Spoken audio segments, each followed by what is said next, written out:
자, 이번 시간은 우리 용어에 대해서 좀 익숙해지는 시간을 좀 가져봅시다.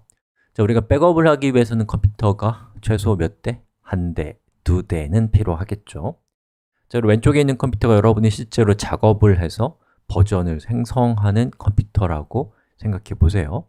그러면 그 컴퓨터를 우리가 보통 뭐라고 부르냐면 지역 저장소, 영어로는 로컬 리파지토리라고 부릅니다.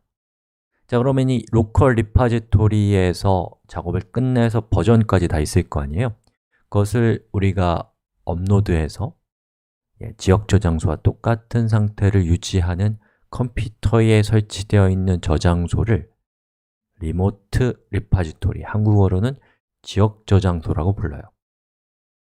그리고 이 두 가지의 그 저장소를 연결시킨 다음에 그리고 작업이 끝나면 그때마다 여러분이 push라는 것을 하게 되면은 지역 저장소에 있는 소스 코드와 문서와 버전이 원격 저장소로 업로드 되는 거죠.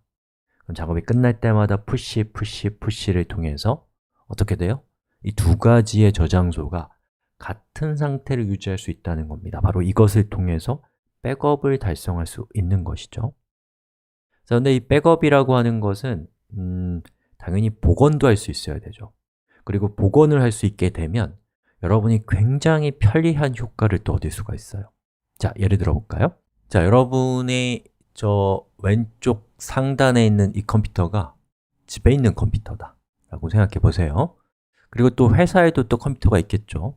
그리고 여러분은 집과 회사 모두에서 일을 할 때가 있다고 한번 생각해 봐요. 자, 그러면 이 저 회사에 있는 이 컴퓨터와 우리의 원격 저장소를 연결시키는 거예요. 자, 그때에 여러분은 원격 저장소에 있는 내용을 이 회사에 있는 저 지역 저장소에다가 복제를 하면 되겠죠. 그럼 두 개가 똑같은 상태가 될 테니까요. 자, 바로 그 복제를 하는 그 과정을 우리가 뭐라고 하냐면 클론이라고 부릅니다. 그러면 원격 저장소와 회사에 있는 지역 저장소가 완전히 같은 상태가 될 것입니다. 그렇죠?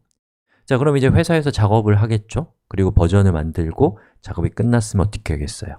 이제 push라는 것을 하게 될 거예요. 자, 그러면 회사의 컴퓨터와 그리고 원격 저장소는 완전히 같은 상태를 또 유지하겠죠? 하지만 아직 집에 있는 컴퓨터와 회사에 있는 컴퓨터, 원격 저장소는 서로 상태가 다를 겁니다. 자, 그럼 여러분이 집에를 갔더니 갑자기 급하게 처리해야 될 일이 생긴 거예요? 또는 하고 싶은 일이 생겼어요? 그러면 원격 저장소에서 여러분이 지역 저장소로 버전을 다운로드하면 이 세 개의 저장소가 완전히 똑같은 상태가 되는데 깃에서는 다운로드라는 표현 대신에 땡겨온다 라는 뜻에서 pull이라는 표현을 사용을 합니다. 자, 이렇게 pull을 하게 되면 이 세 개의 저장소가 완전히 같은 상태가 되죠.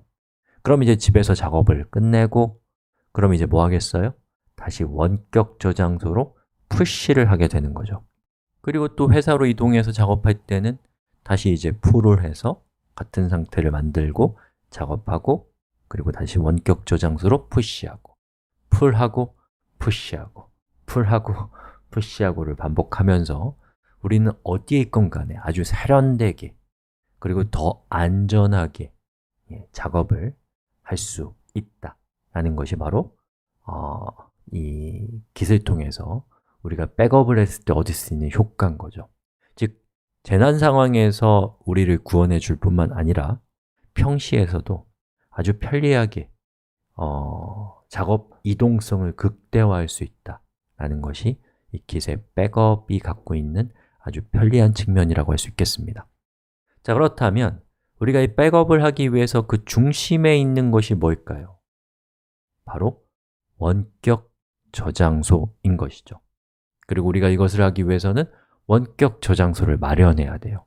자, 근데 원격 저장소를 우리가 직접 마련하는 것은 다소 어려운 일이기 때문에 이것을 제공해 주는 서비스를 많이 이용하는데 이러한 서비스를 Git 호스팅이라고 합니다. 우리 다음 시간부터 git 호스팅을 사용하는 방법을 살펴봅시다.